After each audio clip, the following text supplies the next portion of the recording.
ইলিয়াস হোসেন একজন মেয়েদের নিয়ে যে সমস্ত কথাবার্তা বলে, আপনি যে কোনো একজন মিনিমাম ইসলাম ধর্মের যেন বুঝেন জিজ্ঞেস করেন তো, এইভাবে কথা বলার পর তার ভিতরে কি ধারণা হয়, যা তা বলতেছে যার তার সম্পর্কে।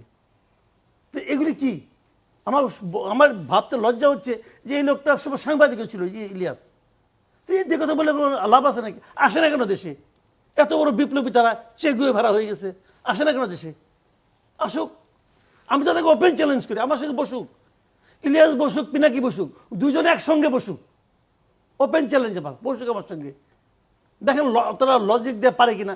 এই পিনাকি তো আমার নামে মানহানি মামলার জন্য উকিল নোটিশ পাঠাইছিল, উকিল নোটিশ। তখন আসলে যেমন নাস্তিক কাফের এই ট্যাগিংগুলো যেমন এখন অনেক বেশি হচ্ছে, সেরকম আমরা দেখি যে অমুক দেশের এজেন্ট তমুক দেশের এজেন্ট, সেই রকম ট্যাগিংও কিন্তু অনেক বেশি হচ্ছে। আপনাকে গত কিছুদিন টক শোতে দেখা যায়নি, কিন্তু ফেসবুকের মাধ্যমে আমি জানলাম যে আপনি যে দেশের এজেন্ট সেই দেশে পেমেন্ট আনতে গিয়েছেন। এ বিষয়ে আপনি যে দেশে গিয়েছিলেন সেই দেশের ছবি দিয়ে, আপনার ব্যক্তিগত ভ্রমণের ছবি দিয়ে সেটি বলা হয়েছে যে উনি যে দেশের এজেন্ট সেখানে উনি পেমেন্ট আনতে গিয়েছেন।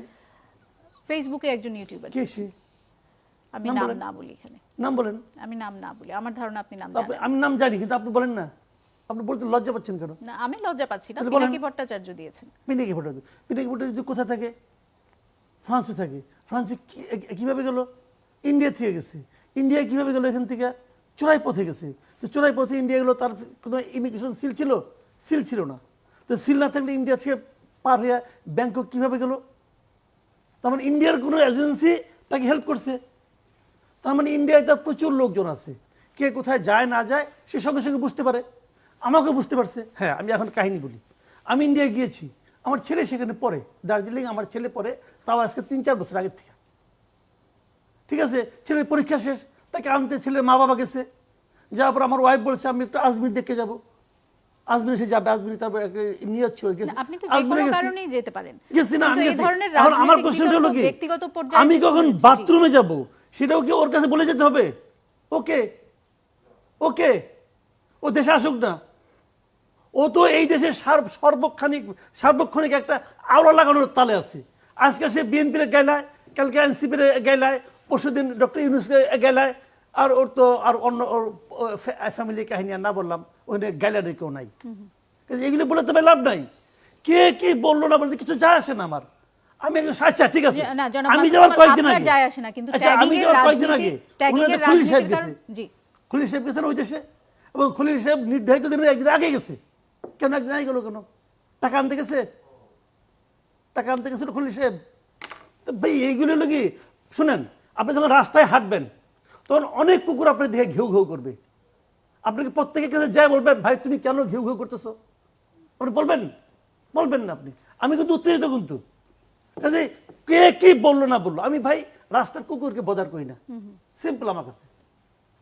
কিন্তু এই ধরনের ট্যাগিং এর রাজনীতির সামনে আপনাকে হয়তো তিনি বিব্রত করতে পারছেন না, বা আপনাকে হয়তো আমাকে রাগান্বিত করতে পারছেন, কিন্তু আরো অনেক মানুষ তো আছেন যে যাদেরকে এই যে ওই দিন গুজার গেছে না, ওইটা এক সময় ছিল। রাজনৈতিক বিতর্কের সাথে রাজনৈতিক বিতর্ক, ন্যারেটিভের সাথে কাউন্টার ন্যারেটিভ আসবে, কিন্তু এই ধরনের যে নাস্তিক, মুরতাদ বা হচ্ছে অমুক দেশের দালাল, এই ধরনের ট্যাগিং গুলো সাম্প্রতিক সময়ে অনেক বেশি বেড়ে গেছে। এই ট্যাগিং গুলো যখন ছিল ওনার দ্বারা অনেক কিছু হইতো, উনি এবং ওনার আরেক সাংঘাত আছে আমেরিকাতে, এরা মিলে আগে অনেক কিছু করতো। এখন এদের ডাকে পিঁপড়া নড়ে না। এরা একবার বলছিল না সিবি ভাঙবে, কেউ গেছিল? যায় নাই। আরেকদিন বলছিল না আর্মিতে কু হচ্ছে, সবাই রাস্তায় নামেন, এটা পিপিলি কেউ নামে না। 32 নাম্বার ভাঙতে অনেকে চলে গিয়েছিলেন, আগের বার গেছিল, ওই তো তখন গেছিল, এখন তো যায় না। এখন পাবলিকে বুঝে ফেলেছে ওদের অন্য ধান্দা আছে।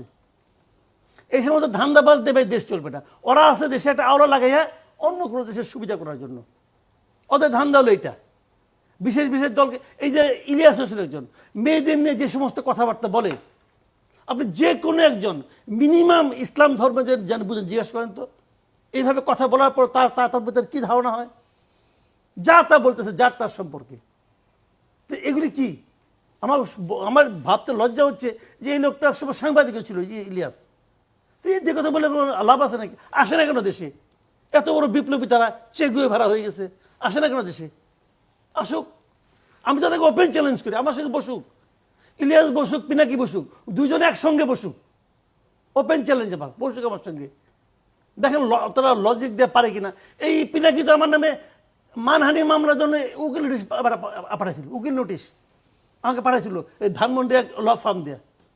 ওই নোটিশে আমি ফালাই দিছি, কি হচ্ছে আবার? ওগুলো ওগুলো আমি গুনি নাকি রে ভাই? শেখ হাসিনার গুনি নাই, আর কোথেকে এগুলি আইছে? এই দেশে বসে আমি শেখ হাসিনার বিরোধিতা করছি, আপনার অনুষ্ঠানে বসে করছি, কি হয়েছে? ও কি করে? দূরে বসে গলির কুত্তা গলিতে ঘেউ ঘেউ করে, আসুক না এখানে। জি।